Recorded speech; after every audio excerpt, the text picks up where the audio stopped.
धन दौलत सब चाहिए, पर मन में भगवान बैठा उसकी पूजन कैसे करोगे? तो शिव महापुराण कहती है कि मन में, दिल में अगर परमात्मा बैठा है, मेरा शंकर बैठा है, तो उसकी पूजन करने का केवल एक तरीका है।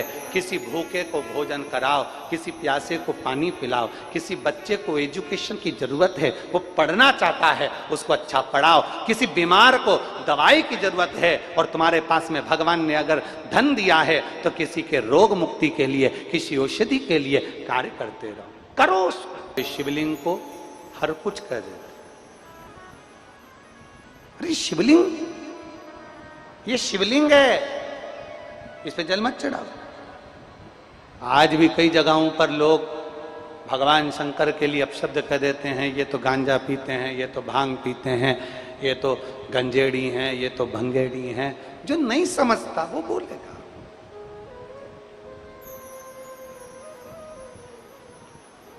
जो नहीं समझ रहा वो बोलेगा। और निवेदन आप सबसे, जितने आस्था चैनल पर कथा सुन रहे हैं, जितने फेसबुक यूट्यूब पर कथा सुन रहे हैं, जितने इस छत्तीसगढ़ की पवित्र भूमि गंडई में बैठकर शिव महापुराण की कथा सुन रहे हैं, लाखों की संख्या में आप आए हैं, पंडालों में जगह नहीं है, लाखों की संख्या में आप पहुंचे। आपसे निवेदन है, बन सके अपनी वाणी से किसी के दिल को प्रसन्न करने का प्रयास करना, पर किसी के दिल को अपमानित करने का प्रयास ना करिए। 200 रुपए का ये सामान लिया ना। अपनी शिव महापुराण की कथा में हमने जब जब वर्णन करा तो केवल एक वर्णन करा है कि अपने नजदीक में, अपने घर के पास में जो शंकर का शिवालय हो, जो शिव मंदिर हो, वहां एक लोटा जल लेकर पहुंच जाना और अपने दिल की बात देवाधिदेव महादेव से कहते, जो नजदीक में।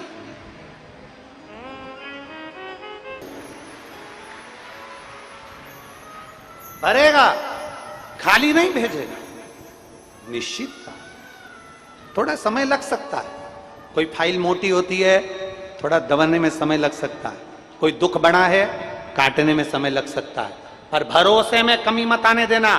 शंकर के मंदिर जाते रहना, शिव को एक लोटा जल चढ़ाते रहना, शंकर के मंदिर की सफाई करते रहना, उसके चरणों में एक पत्र दी। कथा चलते चलते जो विप्र था, वो जो ब्राह्मण थे, जो सुंदर आनंद में ब्राह्मण देवता कथा कर रहे थे, संत कथा कर रहे थे, साधुवर कथा कर रहे थे, और चिल्लाकर बीच बीच में हर हर महादेव बोल रहे थे। जैसे ही हर हर महादेव कहते, देवराज को गुस्सा आता, क्योंकि उसके मस्तिष्क में दर्द हो रहा था, उसके सिर में दर्द हो रहा था, शरीर में ताप पड़ रहा था, ठंड लग रही थी, बुखार लग रहा था।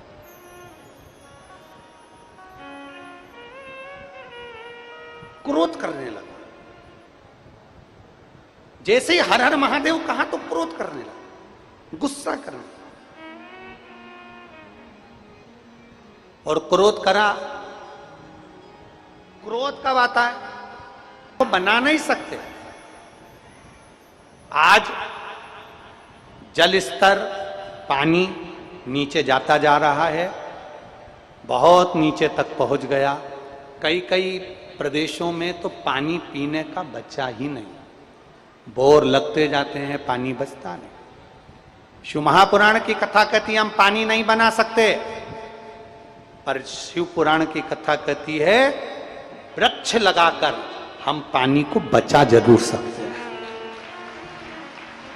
हम पानी बना नहीं सकते, पर वृक्ष लगाकर पानी को बचा सकते हैं। और जितना पानी बचेगा, जल है तो कल, जम के बोलो जरा, जल है तो कल है। और मालूम पड़ा जल ही नहीं है तो कल किस काम का? जरा विचार करिए। अपने नदी, नाले, बावड़ी, तालाब, एक लक्ष्य हमारा सीहोर से हमने निकाला था।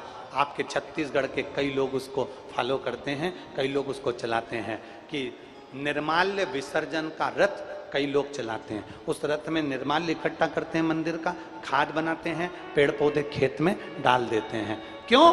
क्योंकि वो निर्माल्य मंदिर का जो पुष्प है, मंदिर का, घर का भभूति है, पुष्प है, फूल है, वो सारा की सारा नदी और तालाब में जाता है, तो नदी तालाब सारे के सारे दूषित हो जाते हैं, उसमें सड़ता रहता है, वो दूषित होते हैं। इसलिए निर्माल्य विसर्जन रथ चलाया जाता है, जो कि भारत की भूमि पर गांव गांव में, नगर नगर में, शहर शहर में श्री शिवाय नमस्तुभ्यम बोलते हुए रथ चलता है और सारे शहर नगर गांव में निर्माल्य विसर्जन के माध्यम से नदी तालाब बावड़ी कुएं स्वच्छ होते हैं, जिसकी रक्षा आप लोग कर रहे हैं। हम जल मना नहीं सकते और जल को बचा सकते।